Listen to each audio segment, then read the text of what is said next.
जय श्री कृष्ण। हमने कल क्या जाना कि श्री कृष्ण ने कहा कि आप अपने मन और बुद्धि को ईश्वर में स्मरण करते हुए कार्य करो।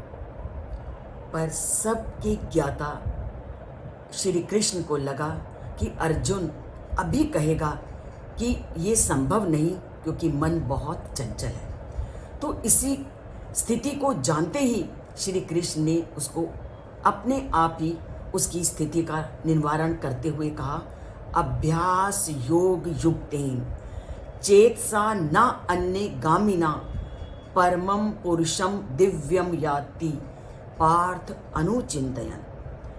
वो कहते हैं कि किसी भी चीज को प्राप्त करना मुश्किल नहीं है। किसी भी चीज को तुम समझो कि हम नहीं प्राप्त कर सकते, ऐसा नहीं है।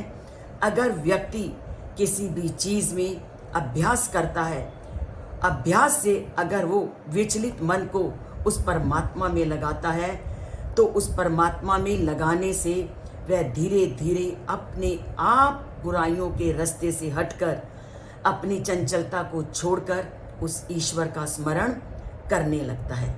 तो सबसे पहले हमें अपने मन को वश में करने के लिए अभ्यास की आवश्यकता है। इसीलिए श्री कृष्ण ने गीता में अनेक स्थलों पर मन को भगवान में लीन करने का वर्णन किया है। मन को भगवान में लगाए बिना ईश्वर के सानिध्य को पाना कठिन है।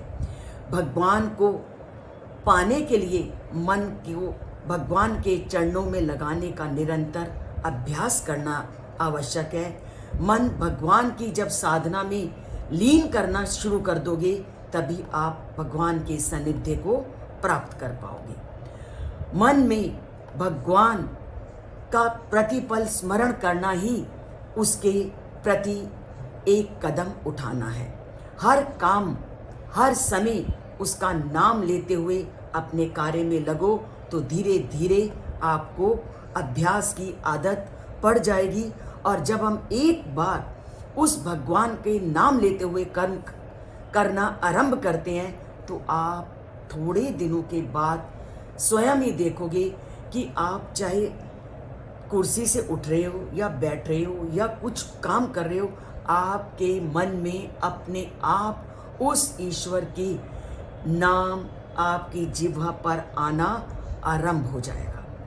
तो केवल अभ्यास ही एक ऐसा साधन है जिसके द्वारा उस परम पिता परमात्मा के नाम को हम अपने चिंतन में प्रतिपल धारण कर सकते हैं।